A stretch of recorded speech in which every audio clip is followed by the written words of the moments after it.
obviously the busiest times are mid-May through Labor Day, or Memorial Day through Labor Day.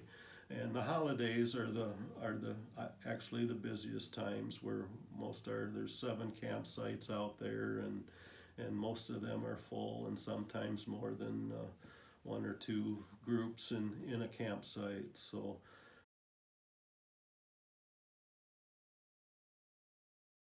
I guess of the 8 years that I've been director, it's probably had water up on its road, and without looking, but it's probably been 5 times anyway. So